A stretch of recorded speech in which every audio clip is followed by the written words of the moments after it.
The melody from the string quartet floated gently over the reception hall, a tune designed to highlight happiness, not strife. I lingered by the dance floor's edge, holding a champagne flute when a sharp pull yanked at my arm. My mother's words, tense and precise, sliced past the buzz of voices. "Celine, we must talk immediately." Before I could reply, my father appeared next to her, his hold tight on my elbow. They guided me to a secluded spot in the hall, out of the main throng, but still visible to prying gazes. My chest constricted. I'd anticipated this clash all night, even as I dismissed it as mere nerves. "Daniel and Heather merit a solid beginning," my mother stated. Her voice gleamed like fine china, yet cut deep below. "It's time you stepped up properly." I glanced from her expression to my father's, seeking explanation, but he jumped right in. "Hand over your penthouse," Gerald ordered bluntly. "Proclaim it tonight as their wedding present." For an instant, the demand didn't sink in. Its boldness struck me as dreamlike, as if I'd wandered into a script where my dialogue had been rewritten on the spot. "My home," I murmured softly. "That's not yours to offer." "You don't require it," my father insisted, his tone hushed yet resolute. "You're unattached. 3 bedrooms, 2 baths. All that room for just one. Selfish. Your brother needs it to start a family." Talk around us stuttered. Guests spotted our tense cluster. My denial stayed composed, even keeled. "No, I earned that home. It's mine." Everything blurred in the instant that followed. My father's palm lifted and smacked my face. The sharp crack pierced the reception, outshouting the music. Gas spread across the space. My cheek stung, my head jerking aside. The quiet that descended weighed more than the strike itself. 250 stares fixed on us, suspended in shock and reproach. I squared my shoulders, steadied my tone, and breathed just for his ears. "You've just lost me." I placed my glass on a close table and moved through the divided guests. Every stride pulled me farther from the world I'd once pleaded to join. I grasped young what it felt like to be mere echo in my own house. In Portland, the Calloway home spun around Daniel, 3 years my junior, and handled like he bore the family's heritage on his slight frame. My father praised him with endless fervor, as though Daniel embodied every dream he'd held for the Calloway legacy. I was supposed to accept it. After all, I was the girl. Someday I'd wed, take a new surname, and slip into another's tale. Daniel, however, was the boy who'd preserve the lineage. That conviction guided every choice my parents made. When Daniel arrived with a report card dotted in A's, it went up on the fridge. When I returned with perfect grades and top debate ribbons, my mother offered a courteous smile and queried if I'd set the table. Daniel signed for soccer, and my parents got him fresh cleats, gear, and extra lessons. When I required new track shoes, I heard to dip into babysitting cash. The bias wasn't hidden. It was creed. My father's shouts rang over every field Daniel graced, rooting till hoarse. My debate wins, my track events, they got skipped too frequently, blamed on chores or kin duties. At the start, I pushed harder. I figured if I shone flawlessly, if I triumphed beyond doubt, they'd notice me. Scholarships, honor roll, clubs. I piled them like stones in a barrier, betting the rise would make them glance skyward. They never did. What they viewed was a girl who managed alone, and a boy who forever craved more. Daniel turned their focus, and I became the shade circling him. Yet in that shade, a resolve took root. Silent, firm, unbreakable. If others wouldn't affirm my value, I would. That spark drove me through the eras where I'd craft my own path, one they never deemed worthy. College served as my getaway, though it cost dearly. I won scholarships via marks and contests, but they fell short of full coverage. By commencement, I shouldered $40,000 in loans. My parents often noted my fortune in attending, since their funds locked up for Daniel's tomorrow. I nodded, choked down the hurt, and covered my tabs solo. Entering finance, I knew no easy routes awaited. I grabbed every unwanted task, took holiday duties, lingered long past closing. My college pals shared snaps of shore trips and quick escapes. I glued to my station, vision blurring over ledgers, gripping the faith that this hustle would land me someplace undeniable. 80-hour weeks turned routine. Birthdays slipped by. Romances fizzled before takeoff. My frame ached from the rhythm, but my record swelled. At 28, I climbed to senior financial advisor, among the firm's youngest. Clients relied on me, not for charm, but for outcomes when others balked. At 30, I inked the deed for my downtown Seattle penthouse.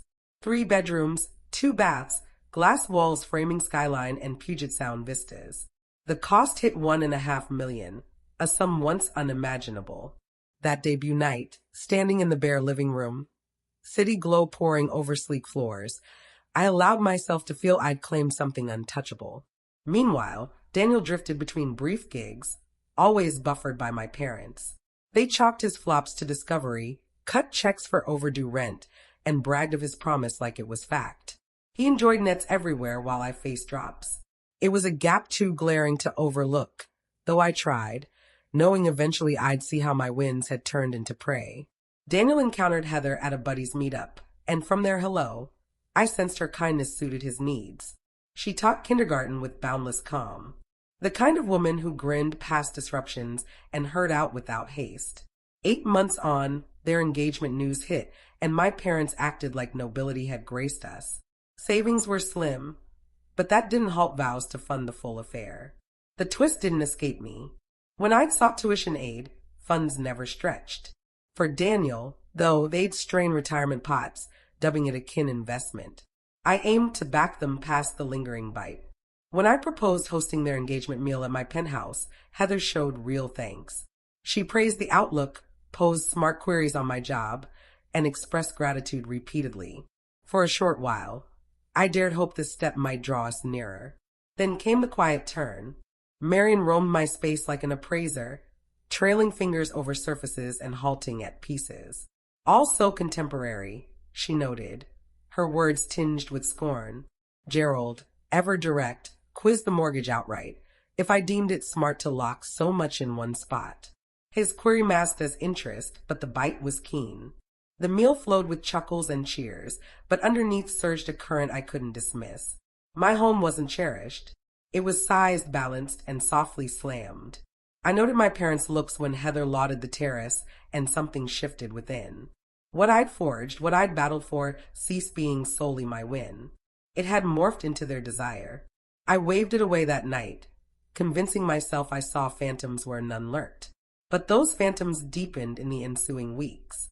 The pre-wedding days melted into tasks and duties. I fetched Daniel's tux from the tailor when he spaced it, sealed envelopes with Russian bites, and even synced the florist after a delayed drop. Heather stayed kind throughout, sorry for the mess and grateful for my aid. I assured her no sweat. Honestly, I wished to lighten her load, even if it piled extra on me. At the rehearsal feast, I lifted a glass to salute the pair. My speech flowed smooth, wishing Heather's calm would temper Daniel's bullheadedness, and that they'd forge something sturdy. Guests applauded. Heather welled up, and briefly, I sensed belonging, like old scars were at last healing. But then the murmurs started, tiny, drifting remarks just within hearing. An aunt bent to a kin and breathed. That penthouse of hers would suit them ideal. A cousin grinned, slyly passing me to the spread, muttering, "Lucky Daniel." Initially, I shrugged it as idle family chatter, but the refrain swelled, more direct. I caught my uncle say, "She can't need all that room solo." Another added, "Giving runs in our blood. She'll step up." The pivot hit when cousin Sophia drew me to the hall, face grave. "Celine, hear this. Your parents have spread word you're gifting Daniel the penthouse for the wedding. They've claimed it for weeks." I gaped at her, floored. "That's ridiculous." I never agreed. "I know, she hissed fast, but they've told crowds. It's near scripture now. Watch tomorrow." Her alert sank into me like lead. My face flushed with fury and stun. How could they warp my triumph into an ode handover, as if my sacrifices counted for zilch? Yet I grinned, rejoining the table, set on hiding it. For Heather's dream day, I gulped the dread and zeroed on her joy.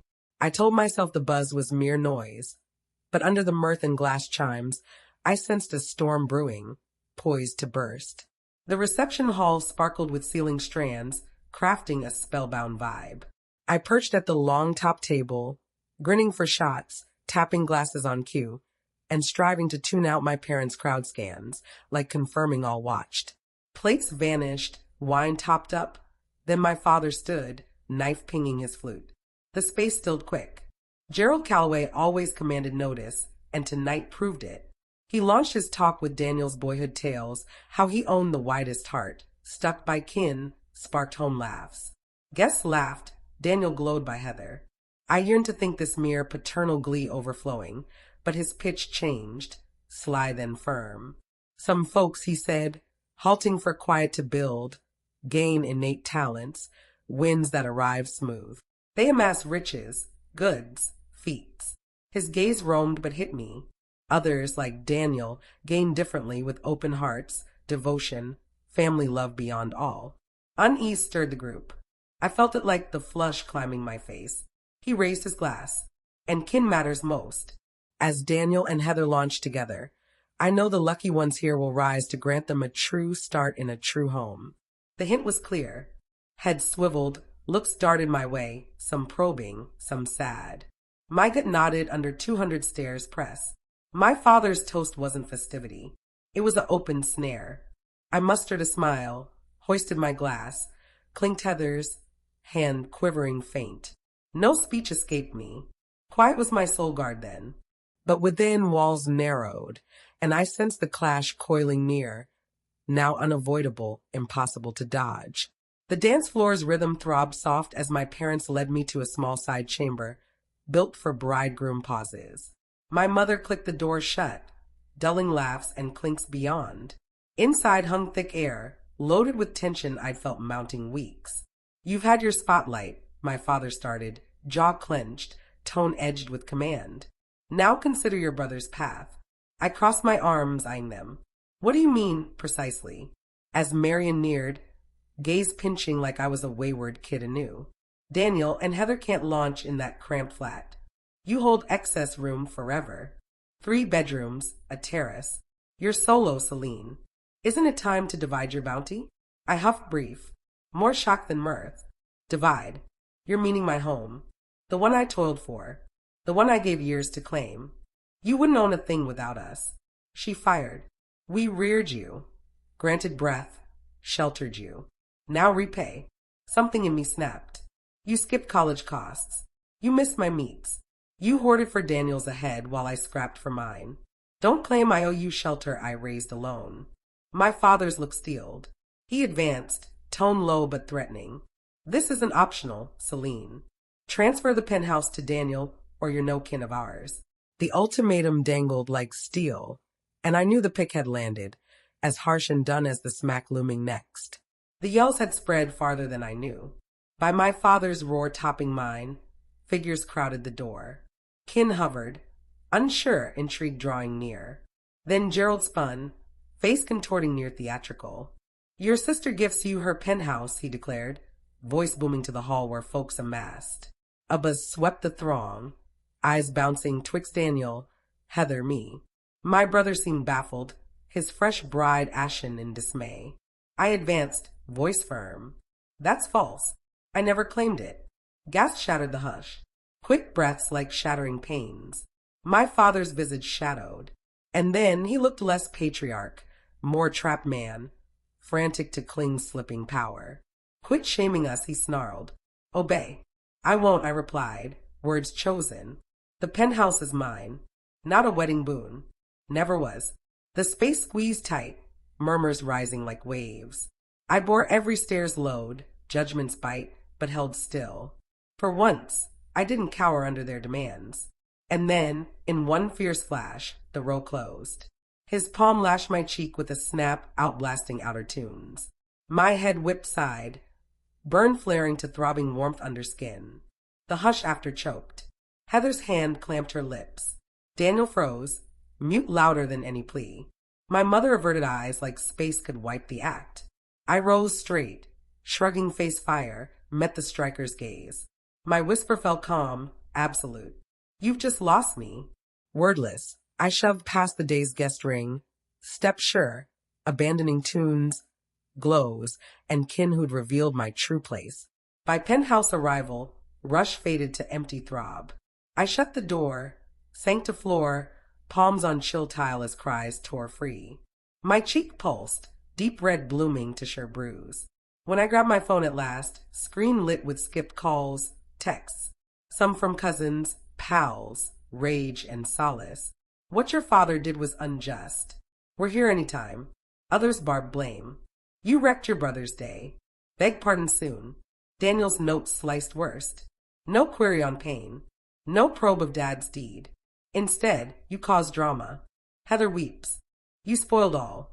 Parents' messages cast me villain, warping truth to tale of my taunt, shame, treason. Next dawn, Heather showed unsummoned. She paused at threshold, face wan, eyes bulging at the mark. Celine, I didn't grasp its depth. I waved her inside, keeping space. She paused ere words. They said weeks back you'd vowed the penthouse, just when you'd reveal. I trusted them. I figured your gift grand. Her tone broke. I'm sorry. I eyed her, hunting alliance hints, but saw only regret. Thanks for sharing, I said at length. But trusting cost me near all.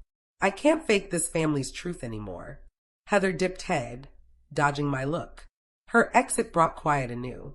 Not lone sorrow now, but resolve's dawn. I'd bar their line henceforth. The cheek mark waned, but I logged it full. Shots, days, jots, evidence of harm. Margaret nudged therapy, and I agreed sans fight. Session by session, I labeled neglect span true and saw endurance, no greed. My crew shrank tight. Pals like Margaret. Allison brought eats, chuckles, gifts warmer than home's kin. Then arrived the note, icy, stiff, on Dad's firm paper. Transfer penthouse to Daniel or end as our daughter. No sorry, no violence nod. Just deal masked as heritage. I stowed it reply-free. Their quiet after boomed louder than script. Months flew. Career bloomed. Partnership whispers rose, and my prime bonus redid the penthouse for me, not show. Bold hues, plush seats, walls mirroring my style, not theirs. It turned haven, not war zone. Spotting Daniel at a cafe, he seemed shrunken, gaze weary. He grumbled home felt off, Heather doubting parents' grip. For a pulse, pull tugged to reconnect, but bruise, murmurs, quiet recalled. If you seek ties, sans their rule, I said. Blood ties, but I'd learned respect alone forges.